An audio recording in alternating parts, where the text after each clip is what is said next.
ஒரு 4 பூரா வேலை செஞ்சால் 3 படி வார்கோதுமை. அந்தி கிறிஸ்து ஆட்சியிலே அந்தி கிறிஸ்து பணத்தை எல்லாம் எடுத்து போட்டுருவான். இப்பயே ரிசர்வ் வங்கியில் ரூபாய் கொடுக்குற கவுண்டர்லாம் க்ளோஸ் பண்ணிக்கிட்டு இருக்காங்க, மற்ற பேங்க்கில் கொடுத்துக்கிட்டு இருக்காங்க. அந்தி கிறிஸ்து ஆட்சியில் ரூபாய் இருக்காது. இந்தியாவில் சீக்கிரமாக ரூபாய் நோட்டை க்ளோஸ் பண்ண போகிறாங்க. எதுக்குயா?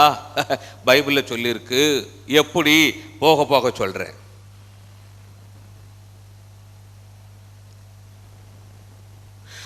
மூன்றாம் முத்திரை உடைக்கும் பொழுது பஞ்சம். ஒரு 4 பூரா வேலை செஞ்சால் 1 படி கோதுமை.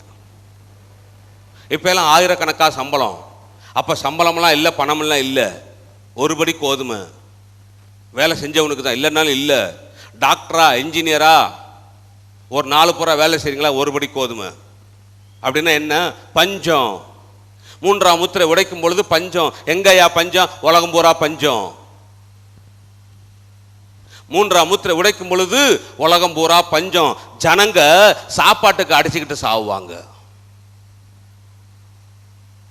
ஆண்டோட வருகையில் போகாம அந்தி கிறிஸ்து ஆட்சியில் மாட்டிக்கிட்டு இருக்க ஜனங்க சாப்பாட்டுக்கு அடிச்சுக்கிட்டு சாவணும். ஆனா அதுக்கு முன்னாடி ஆண்டோடைய வருகையில் பரலோகத்துக்கு போன ஜனங்களுக்கு பரலோகத்தில் என்ன தெரியுங்களா? கல்யாண விருந்து. கல்யாண விருந்து.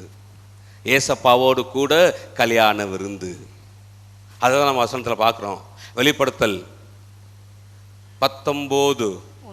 பின்னும் அவன் என்னை நோக்கி, ஆட்டுக்குட்டியானவரின் கல்யாண விருந்துக்கு அழைக்கப்பட்டவர்கள் பாக்கியவான்கள் என்று எழுது என்றான். ஆட்டுக்குட்டியானவரின் கல்யாண விருந்துக்கு அழைக்கப்பட்டவர்கள் பாக்கியவான்கள் என்று எழுது. ஆண்டோடைய வருகையில் பரலோகத்துக்கு போன தேவனுடைய பிள்ளைகள் ஆட்டுக்குட்டியானவருடைய கல்யாண விருந்துக்கு அழைக்கப்பட்டவர்கள். சரியா? பரலோகத்தில் மணவாட்டி யாரு? மணவாட்டி யாரு? மணவாளன் யாரு? அல்லேலூயா. யோசிச்சு கூட பார்க்க முடியாது. உங்களை பந்தி இருக்க செய்து, உங்களை பந்தி இருக்க செய்வார், உங்களுக்கு சாப்பாடு போடுவார். அல்லேலூயா. என்னையா சாப்பாடு? வெளிப்படுத்தல் 2:7 படிங்க பார்ப்போம். வெளிப்படுத்தல் 2:7. ஆவியானவர் சொல்லுகிறதை காதுள்ளவன் கேட்க கடவன் என்று எழுது. சபைகளுக்கு சொல்லுகிறதை காதுள்ளவன் கேட்க கடவன் என்று எழுது. ஆவியானவர் சபைகளுக்கு சொல்லுகிறதை காதுள்ளவன் கேட்க கடவன் என்று எழுது. ஜெயம் கொள்ளுகிறவன் எவனோ, ஜெயம் கொள்ளுகிறவன் எவனோ அவனுக்கு தேவனுடைய பரதீசின் மத்தியில் இருக்கிற, தேவனுடைய பரதீசின் மத்தியில் இருக்கிற ஜீவ விருட்சத்தின் கனியை புசிக்க கொடுப்பேன் என்று எழுது. ஜீவ விருட்சத்தின் கனி. ஏசப்பா கூட பரலோகத்துக்கு போறவங்களுக்கு பரலோகத்தில் ஜீவ விருட்சத்தின் கனி. என்னையா ஜீவ விருட்சம்? 22, 1, 2, 3 படிங்க. வெளிப்படுத்தல். பின்பு பளிங்கை போல் தெளிவான ஜீவ தண்ணீர் உள்ள சுத்தமான நதி, பளிங்கை போல தெளிவான ஜீவ தண்ணீர் சுத்தமான நதி, தேவனும் ஆட்டுக்குட்டியானவரும் சிங்காசனத்திலிருந்து புறப்பட்டு வருகிறதை எனக்கு காண்பித்தான். தேவனும் ஆட்டுக்குட்டியானவரும் இருக்கிற சிங்காசனத்திலிருந்து புறப்பட்டு வருது. என்ன நதி? ஜீவ நதி. நகரத்து வீதியின் மத்தியிலும், நகரத்து வீதியின் மத்தியிலும், நதியின் இரு கரையிலும். நகரத்தின் வீதி. பரலோகத்திலே நகரம், அதுல வீதி. என்னயா நகரம்? ஃபுல்லா கோல்டு. பரலோகம் ஃபுல்லா தங்கம். தங்கத்தினால வீடு. தங்கத்து மேல ஜீவன் நதி. 12 விதமான கனிகளை தரும் ஜீவ விருட்சம் இருந்தது. அந்த ஜீவ நதியினுடைய 2 பக்கமும் 12 விதமான கனிகளை தருகிற ஜீவ விருட்சம். ஒவ்வொரு மரத்திலையும் 12 விதமான கனிகளை கொடுக்கிறதான ஜீவ விருட்சம். விருட்சம்னா மரம்.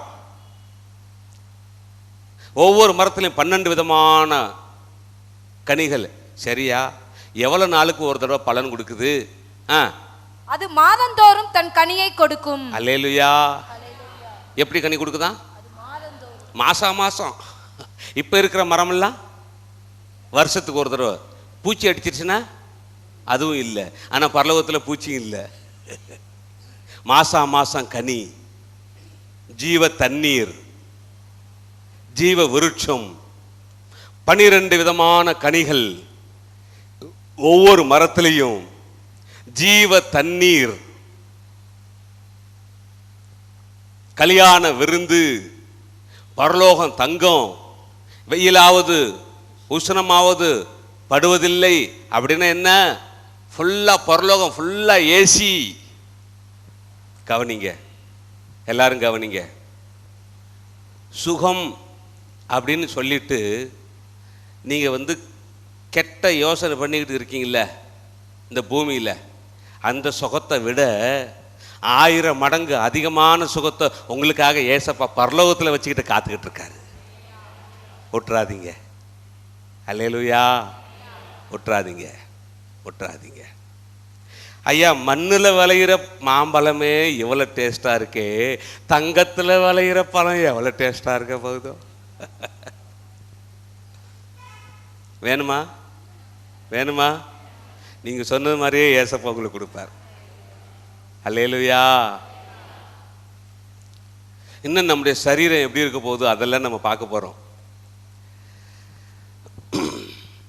ஏசப்பாவு கூட அவருடைய வருகையில் பரலோகத்துக்கு போனவங்களுக்கு கல்யாண விருந்து.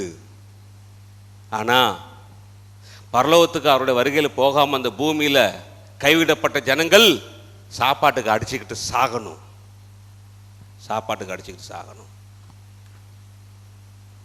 இந்த வீடியோ மூலமாக ஆண்டவருடைய வசனத்தை கேட்கிற ஜனங்களே, நீங்கள் எந்த மதமாக இருந்தாலும் சரி, நீங்களும் ஏசப்பா மேலே நம்பிக்கை வச்சு அவருடைய வசனத்தை கை கொண்டு நடந்தீங்கன்னா உங்களுக்கும் பரலோகத்திலே கல்யாண விருந்து, நித்திய வாழ்க்கை, தங்கத்தினால வீடு உங்களுக்கும் கிடைக்கும். இது வெறும் கிறிஸ்தவங்களுக்கு மட்டும் இல்லை, கல்யாண விருந்து கிறிஸ்தவங்களுக்கு மட்டும் இல்லை. நீங்கள் எந்த மதமாக இருந்தாலும் சரி, நீங்கள் ஏசப்பா நம்புனீங்க, அவனோட வருகையில் பரலோகத்துக்கு போனீங்க, உங்களுக்கும் கிடைக்கும். அல்லேலூயா. சரி, இப்போ நாம பார்ப்போம். 4வது, அவர் 4ஆம் முத்திரை உடைத்த போது, ஏசப்பா 4வது முத்திரை உடைத்த பொழுது, 4ஆம் ஜீவனானது நீ வந்து பார் என்று சொல்லும் சத்தத்தை கேட்டேன். 4வது முத்திரை ஏசப்பா உடைச்ச போது 4ஆம் ஜீவனானது நீ வந்து பார் என்று சொல்லுகிற சத்தத்தை கேட்டேன். நான் பார்த்தபோது இதோ மங்கின நிறமுள்ள ஒரு குதிரையை கண்டேன். மங்கின நிறமுள்ள குதிரை. அதன் மேல் ஏறி இருந்தவனுக்கு மரணம் என்று பெயர். அதன் மேல் ஏறி இருந்தவனுக்கு என்னங்க பேரு? மரணம். மரணம். பாதாளம் அவன் பின் சென்றது. பாதாளம் அவன் பின்னாக சென்றது. பட்டயத்தினாலும், இங்க பாருங்க, இங்க கவனிங்க. பட்டயம் எத்தனாவது முத்திரை? 2வது முத்திரை. பட்டயத்தினாலும் பஞ்சத்தினாலும், பஞ்சம் எத்தனாவது முத்திரை? 3. பஞ்சத்தினாலும் சாவினாலும், சாவு தமிழ்ல சாவுன்னு பார்க்குறோம். மராட்டில எல்லாம் பார்த்தீங்கன்னாக்க கொள்ளை நோயின்னு போட்டிருக்குங்க. பட்டயத்தினாலும் பஞ்சத்தினாலும் கொள்ளை நோயினாலும் பூமியின் துஷ்ட மிருகங்களினாலும், காட்டுல கடக்கிற மிருகங்களினாலும், பூமியின் காற்பங்கில் உள்ளவர்களை, எவ்வளவு பேருங்க? எதுல கால் பங்கு? பூமியின் கால் பங்கில் உள்ளவர்களை கொலை செய்யும்படியான அதிகாரம் அவைகளுக்கு கொடுக்கப்பட்டது. 4வது முத்திரை உடைக்கப்படும் பொழுது மரணம். எவ்வளவு பேர் சாவ போறாங்க? 4வது முத்திரை ஏசப்பா உடைக்கும் பொழுது எவ்வளவு பேர் சாவ போறாங்க? பூமியில கால் பங்கு ஜனங்கள். தமிழ்நாட்டில் கால் பங்கு, இந்தியாவில் கால் பங்கா? உலகத்தையே 4ஆ பிரிச்சு அந்த 4ல் 1 பங்கு ஜனங்கள் அவுட். எப்பயா? 4வது முத்திரை ஏசப்பா உடைக்கும் போது. என்னையா உலகத்தில் 4ல் 1 பங்குன்னா ஈஸின்னு நினைக்கிறீங்களா? கோடி கோடி கோடி கணக்கான ஜனங்கள் செத்து கிடப்பாங்க. புதைக்க ஆள் இருக்காது, புதைக்க ஆள் இருக்காது. நாற்றம் எடுக்கும், பிரேதங்கள் நாற்றம் எடுக்கும். ஏசாயா 34வது அதிகாரம் 1லிருந்து 4 வரைக்கும் படிங்க. எப்படி சாகுவாங்க ஜனங்க அப்படின்னு சொல்லிட்டு. ஜாதிகளே கேட்கிறதற்கு கிட்டி வாருங்கள். ஜாதிகளே, எல்லா பூமியின் ஜாதி ஜனங்களே, அந்தி கிறிஸ்துவோட ஆட்சி காலத்திலே வரப்போகிறதான உபத்திரவம் கிறிஸ்தவர்களுக்கு மாத்திரமல்ல, உலகத்தில் எல்லா ஜாதி ஜனங்களுக்கும். கிறிஸ்தவங்க மட்டும் சாக போறது இல்ல, ஆண்டவருடைய வருகையில போகாமல் கைவிடப்பட்ட எல்லா ஜாதி ஜனங்களும் சாக போறாங்க. அதுக்காக வசனம் சொல்லுது, ஜாதிகளே கேட்கிறதற்கு கிட்டி வாருங்கள். ஜனங்களே கவனியுங்கள், ஜனங்களே கவனியுங்கள். பூமியும் அதன் நிறைவும் பூச்சக்கரமும், பூமியும் அதன் நிறைவும் பூச்சக்கரமும் அதில் உற்பத்தியான யாவும் கேட்க கடவது. இந்த பூமியிலே உற்பத்தியான யாவும் என்னங்கய்யா உற்பத்தி ஆயிருக்குது? மரம், செடி, கொடி, உற்பத்தியான யாவும் கேட்க கடவுது. ஏயா? அந்தி கிறிஸ்துவோட ஆட்சி காலத்தில் வரப்போகிறதான உபத்திரவங்கள் மனுஷனுக்கு மட்டும் இல்லை, மரம், செடி, கொடி எல்லாம் அழிய போகுது. எப்படி? அக்கினி மழை பெய்ய போகுது. அக்கினி மழை. அதுக்கு தான் வசனம் சொல்லுது, பூச்சக்கரமும் அதில் உற்பத்தியான யாவும் கேட்க கடவுது. சகல ஜாதிகளின் மேலும் கர்த்தருடைய கடும் கோபமும் அவைகளுடைய சகல சேனைகளின் மேலும். சகல சேனைகள்னா சூரியன், சந்திரன், நட்சத்திரங்கள். சூரியன், சந்திரன், நட்சத்திரங்கள் மேலும் அவருடைய உக்கிரமமும் மூழுகிறது. அவர்களை சங்காரத்துக்கு நியமித்து கொலைக்கு ஒப்பு கொடுக்கிறார். எதுக்கா? அவர்களை சங்காரத்துக்கு நியமித்து அந்தி கிறிஸ்துவோட ஆட்சி காலத்திலே கைவிட போட போகிறதான ஜனங்களை ஆண்டவர் எதுக்கு ஒப்பு கொடுக்கிறாரா? சங்காரத்திற்கு நியமித்து கொலைக்கு ஒப்பு கொடுக்கிறார்.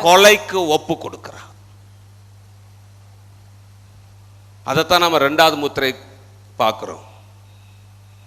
அந்தி கிறிஸ்துவ ஆட்சி காலத்தில் இருக்கிறதான ஜனங்கள் சங்காரத்திற்கு ஒப்பு கொடுக்கப்பட்ட ஜனங்கள், கொலைக்கு ஒப்பு கொடுக்கப்பட்ட ஜனங்கள். எனக்கு அன்பான தேவனுடைய பிள்ளைகளே, இப்ப நீங்க இப்ப வரப்போற ஆண்டோட வருகையில பரலோகத்துக்கு போகல, அந்தி கிறிஸ்துவ ஆட்சியில இருந்தீங்க, நீங்கள் கொலைக்கு ஒப்பு கொடுக்கப்பட்ட ஜனங்கள், சங்காரத்திற்கு ஒப்பு கொடுக்கப்பட்ட ஜனங்களாக மாறிவிடுவீர்கள். வேண்டாம். அதுக்கு முன்னாடி ஆண்டோட வருகையில போயிருங்க. அவர்களிலே கொலை செய்யப்பட்டவர்கள், அந்தி கிறிஸ்துவோட ஆட்சி காலத்திலே கொலை செய்யப்பட்டவர்கள் வெளியே எரியுண்டு கிடப்பார்கள். புதைக்க ஆள் இருக்காது. கவனிங்க, இன்னைக்கு யாராச்சும் உங்க வீட்டில் இறந்துட்டாங்கன்னா ஐயா வரணும், ஜபம் பண்ணணும், முறையோட அடக்கம் பண்ணணும், பெட்டியில வச்சு. ஆண்டோட வருகையில போகல, சினிமா, சீரியலு, இன்டர்நெட்டு, செல்போன், ஆண்டவருக்கு பிரியமில்லாத காரியங்களை பார்க்கறது, பேசுறது. அந்தி கிறிஸ்து ஆட்சியில இருந்தீங்க, உங்களை புதைக்க ஆள் இருக்காது. உங்களுடைய சரீரம் வெளியே எரியுண்டு கிடக்கும். அவர்களுடைய பிரேதங்கள் நாற்றம் எடுக்கும். அந்தி கிறிஸ்து ஆட்சியிலே மரிக்கிறதான ஜனங்களுடைய பிரேதங்கள் நாற்றம் எடுக்கும். புதைக்க ஆள் இருக்காது. அவர்களுடைய இரத்தத்தினாலே மலைகளும் கரைந்து போகும். போதும். இப்ப நாம வருவோம் அஞ்சாவது, நாலாவது முத்திரை உடைக்கப்படும் பொழுது மரணம். எவ்வளவு பேர் மரணம்? பூமியின் 1/4 பங்கு ஜனங்கள் மரணம் அப்படின்றது பார்க்கிறோம். பேப்பர்ல வந்த நியூஸ் நான் உங்களுக்கு சொல்லிடுறேன், கவனிங்க. ஏற்கனவே காலைல சொன்னேன், திரும்பவும் சொல்றேன். 21/7/2011 தினகரன் பேப்பர், அக்டோபர் மாத இறுதியில் உலக மக்கள் தொகை 700 கோடி தொடும். எப்ப? 2011. 2011 அக்டோபர்ல 700 கோடி அப்படின்னா இப்ப என்னங்க வருஷம்? 2014. இப்ப எத்தனை வருஷம் அதிகமாயிருச்சு? 3 வருஷம் அதிகமாயிருச்சு. இந்த 3 வருஷத்துல இன்னும் 100 கோடி ஜனங்க அதிகமாயிட்டாங்கன்னு வச்சுக்கோங்க. அப்ப இப்பைக்கு உலக மக்கள் தொகை எவ்வளவுதான் இருக்கும் மதிப்பா? 800 கோடி. இந்த 800 கோடியில ஒரு 200 கோடி ஆண்டோட வருகையில போயிருச்சுன்னு வச்சுக்கோங்க, சும்மா உதாரணத்துக்கு. மீதி எத்தனை கோடி இங்க இருக்கும் அந்தி கிறிஸ்து ஆட்சி காலத்துல? 600 கோடி. அந்த 600 கோடியில 4வது முத்திரைக்கு உள்ளாக 4ல் 1 பங்கு அவுட்டு. அப்படின்னா 600 கோடியில 4ல் 1 பங்கு கிட்டத்தட்ட 150 கோடி ஜனங்கள் அவுட். எதுக்குள்ளாக? 4ஆம் முத்திரைக்குள்ளாக. இந்தியாவின் மக்கள் தொகை எவ்வளவு சொல்லுங்க? 100. அப்போ இதை விட அதிகமான மக்கள் மரிக்க போறாங்க 4ஆம் முத்திரைக்கு உள்ளாக. முத்திரை உபத்திரவம் பார்த்தீங்கன்னாக்கா 1/4, 4ல் 1 பங்கு. எக்கால உபத்திரவம் பார்த்தீங்கன்னா 1/3, 3ல் 1 பங்கு. கோபகலச உபத்திரவம் பார்த்தீங்கன்னாக்கா 100க்கு 100. போக போக உபத்திரவம் அதிகமாகும். இப்ப 5வது முத்திரையை பார்ப்போம்.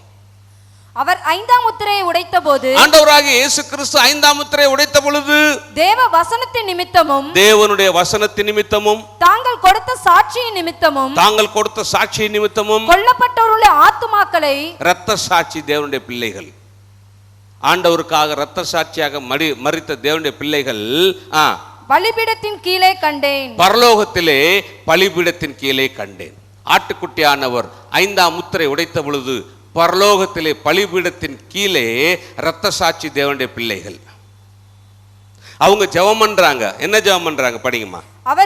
அவர்கள் பரிசுத்தமும், அவர்கள் ஆண்டவரை பார்த்து ஜெபம் பண்றாங்க. பரலோகத்திலே பலிபீடத்தின் கீழே இரத்த சாட்சி தேவனுடைய பிள்ளைகள் ஜெபம் பண்றாங்க. 5ஆம் முத்திரை உடைக்கும் பொழுது, பரிசுத்தமும் சத்தியமும் உள்ள ஆண்டவரே, சத்தியமும் உள்ள ஆண்டவரே, தேவரீர் பூமியின் மேல் குடியிருக்கிறவர்களிடத்தில், பூமியிலே குடியிருக்கிறவர்கள் மேல் எங்கள் இரத்தத்தை குறித்து, எங்களுடைய இரத்தத்தை குறித்தும் எதுவரைக்கும் நியாய தீர்ப்பு செய்யாமலும், பழிவாங்காமலும் இருப்பீர் என்று மகா சத்தமிட்டு கூப்பிட்டார்கள். 5வது முத்திரை உடைக்கப்படும் பொழுது பரலோகத்திலே பலிபீடத்தின் கீழே தேவனுடைய இரத்த சாட்சி பிள்ளைகளுடைய ஜெபம். என்ன ஜெபம்? தேவரீர் பூமியிலே குடியிருக்கிறவர்களிடத்திலே எங்களுடைய இரத்தத்தை குறித்து எதுவரைக்கும் நீர் நியாய தீர்ப்பு செய்யாமலும் பழி வாங்காமலும் இருப்பீர். ஜெபம் பண்றாங்க. பரலோகத்துல இரத்த சாட்சி தேவனுடைய பிள்ளைகளுக்கு ஸ்பெஷல் இடங்க. பலிபீடத்தின் கீழேயே அவங்களுக்கு இடம். நாமெல்லாம் எங்க நிற்போம் தெரியுங்களா? அவருடைய சிங்காசனத்துக்கு எதிர்த்தாப்புல நிற்போம். ஆனால் இரத்த சாட்சி தேவனுடைய பிள்ளைகள் பலிபீடத்துக்கு கீழே நிற்பாங்க. பார்க்க போறோம் அதெல்லாம். அவங்களுக்கு ஸ்பெஷல் இடம் பரலோகத்தில். உடனே ஆண்டவர் என்ன பண்றாரு? அவங்களுடைய ஜெபத்தை கேட்டுட்டு அப்பொழுது அவர்கள் ஒவ்வொருவருக்கும் வெள்ளை அங்கிகள் கொடுக்கப்பட்டது. என்ன கொடுத்தாரா? வெள்ளை அங்கிகள். எல்லாருக்கும் ஒவ்வொரு வெள்ளைங்கி கொடுக்குறாரு. இந்தாங்க போட்டுக்குங்க, ஒவ்வொரு வெள்ளைங்க போட்டுக்குங்க. கொஞ்சம் இன்னும் கொஞ்சம் சமாதானமா இருங்க. சமாதானம் பண்றாரு. அன்றியும் இப்ப ஏசப்பா அவங்களுக்கெல்லாம் சொல்றாரு, அன்றியும் அவர்கள் தங்களைப் போல கொலை செய்யப்பட போகிறவர்களாகிய உங்களைப் போல இந்த பூமியிலே கொலை செய்யப்பட போகிறதான தங்கள் உடன் பணிவிடைக்காரரும், உங்களுடைய உடன் பணிவிடைக்காரரும், தங்கள் சகோதரரும் மாணவர்களின் தொகை நிறைவாகும் அளவும், உங்களுடைய சகோதரரும் மாணவர்களுடைய தொகை நிறைவாகும் அளவும் இன்னும் கொஞ்ச காலம் இளைப்பாற வேண்டும் என்று அவர்களுக்கு சொல்லப்பட்டது. இன்னும் கொஞ்ச காலம் ரெஸ்ட் எடுங்க. இந்தாங்க ஒவ்வொரு வெள்ளைங்க போட்டுங்க. சமாதானம் சமாதானம். அல்லேலூயா. பரலோகத்தில் தேவனுடைய பிள்ளைகளுக்கு வெள்ளை அங்கி. ஆனால் நரகத்துக்கு போறவங்களுக்கு என்ன தெரியுங்களா? நிர்வாணமா போகணும் நரகத்தில். பரலோகத்தில் வெள்ளை அங்கி, நரகத்தில் நிர்வாணமா கிடக்கணும் நெருப்புல. அங்க முடிவு இல்லை. 6ஆம் முத்திரை. அவர் 6ஆம் முத்திரையை உடைக்க கண்டேன். ஏசப்பா 6ஆம் முத்திரையை உடைத்த பொழுது இதோ பூமி மிகவும் அதிர்ந்தது. பூமி என்ன பண்ணுச்சா? மிகவும் அதிர்ந்தது. பூமி என்ன பண்ணுச்சுங்க? இந்த பூமியானது மிகவும் அதிர்ந்தது. 6வது முத்திரையை ஏசப்பா உடைக்கும் பொழுது பூமியை பிடிச்சி குள்ளுக்கு குள்ளுக்கு குள்ளுக்கு குள்ளுக்குன்னு குலுக்கி எறிஞ்சிடுறார்.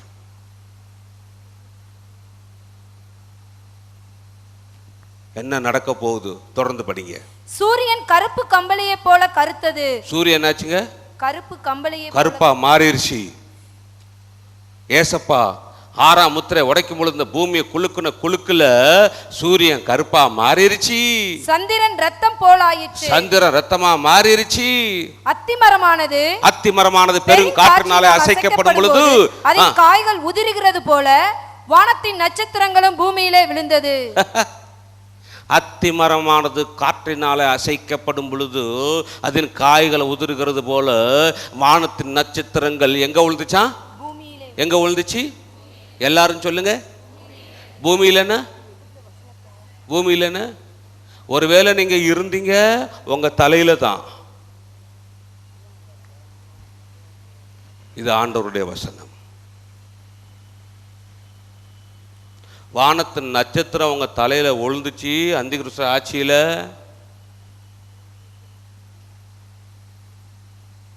நசுங்கி சப்பாத்தி ஆயிருவீங்க. தோசை புரட்டியை போட்டாலும் சுரண்டி கூட எடுக்க முடியாது உங்களை.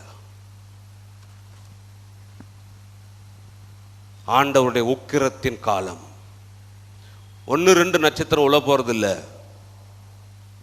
அத்தி மரமானது பெரும் காற்றினால அசைக்கப்படும் பொழுது அதன் காய்கள் உதிர்கிறது போல வானத்து நட்சத்திரங்கள் பூமியிலே விழும். எப்ப? 6வது முத்திரை உடைக்கப்படும் பொழுது. வெளிப்படுத்தல் நடக்கிறத பார்க்கிறோம்.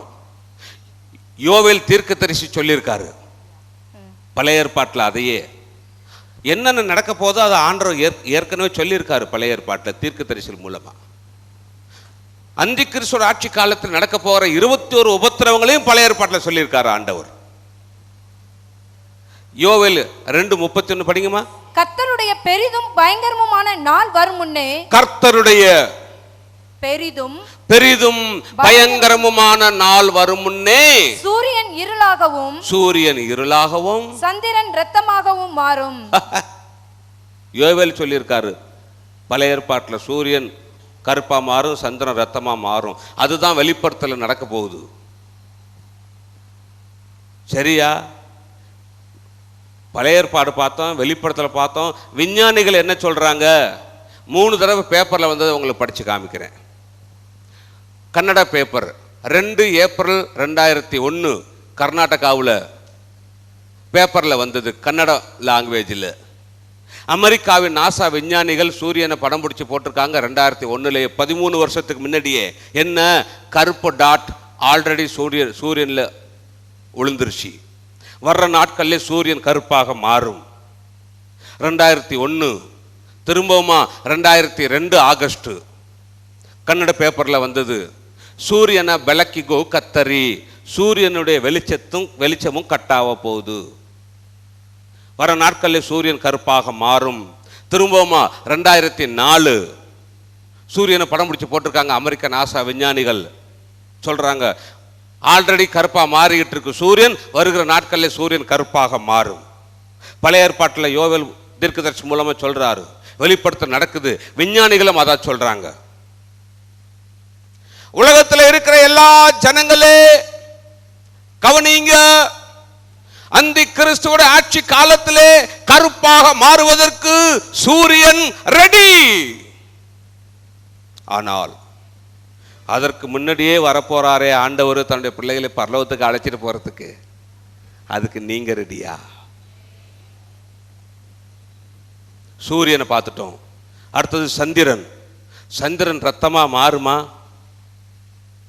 இந்த வருஷத்திலேயே ஏப்ரல் மாதம் 15ஆம் தேதி சந்திரன் ரத்தமா மாறினத பேப்பரில் வந்துச்சு. மறுபடியும் அடுத்த வருஷத்துக்குள்ள 2014 2015 4 தடவை சந்திரன் ரத்தமா மாறப்போகுது, 1 தடவை சூரியன் கருப்பா மாறப்போகுது. ஏற்கனவே சொல்லி வச்சிருக்காங்க விஞ்ஞானிகள். 1949 2015 வரைக்கும் கிட்டத்தட்ட 12 தடவை சந்திரன் ரத்தமா மாறுறத பேப்பர்ல போட்டிருக்காங்க. ஐயா, இதெல்லாம் எதுக்கு ஆண்டவர் காமிக்கிறாரு?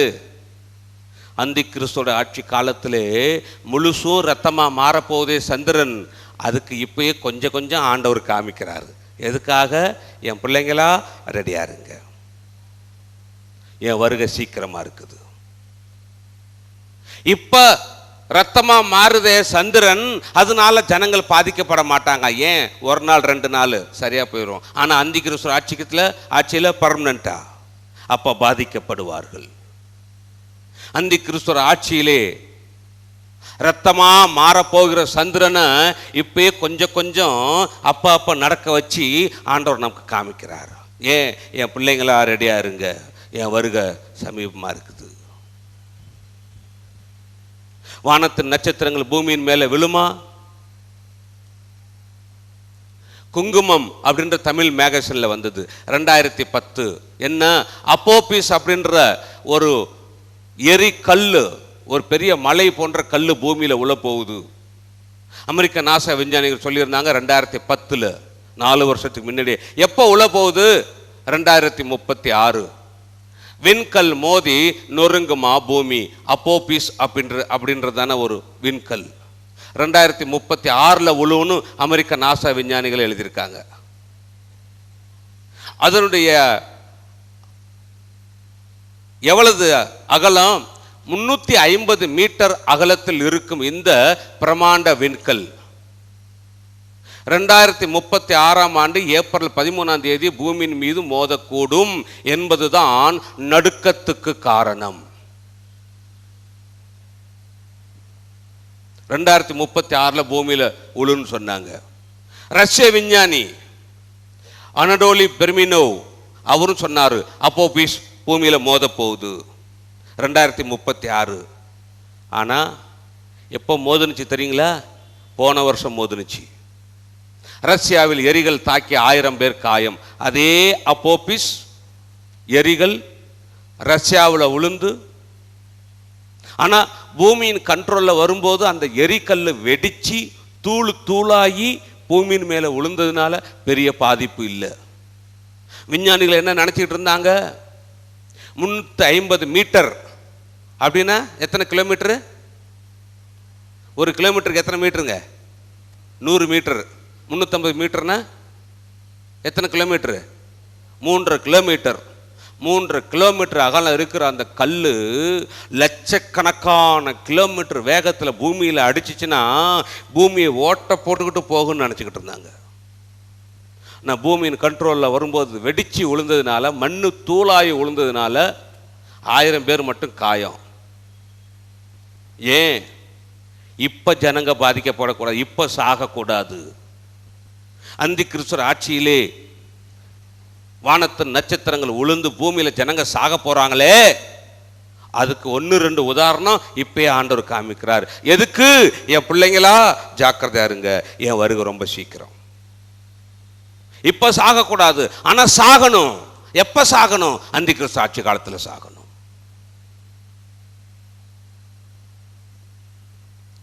அந்த கல்லு ஹிரோஷிமா அணுகுண்டை போல் 30 மடங்கு ஆற்றல் பெற்றிருந்தது. ரஷ்யாவில் விழுந்த எரிகள் வெடிப்பு. நாசா விஞ்ஞானிகள் தகவல். அந்த அணுபாமை விட, ஹிரோஷிமாவில் விழுந்த அணுபாமை விட 30 மடங்கு அதிகமா, அவ்வளவு ஆற்றல். ஆனால் பூமி கண்ட்ரோலில் வரும்போது வெடிச்சு செதறினதுனால அதோட ஆற்றல் குறைஞ்சி போச்சு. இன்னும் விஞ்ஞானிகள் நடுக்கத்தோடு இருக்கிறாங்க. ஏன்? 2005 கன்னட பேப்பரில் வந்துச்சு. பேப்பரில் என்ன வந்துச்சு? பருத்துதே க்ஷத்ர கிரக ஏனாகுத்தே கத்தி நம்ம. வந்து கொண்டிருக்கிறது க்ஷத்ர கிரகம், நட்சத்திரம். அது பூமியின் மேலே விழப்போகுது. நம்ம நிலைமை என்ன ஆக போகுதோ? அமெரிக்க நாசா விஞ்ஞானிகள் பேப்பரில் போட்டிருக்காங்க, கன்னட பேப்பரில். கன்னடாவில் படித்து உங்களுக்கு தமிழில் சொல்கிறேன். இது எப்பயா உழுவ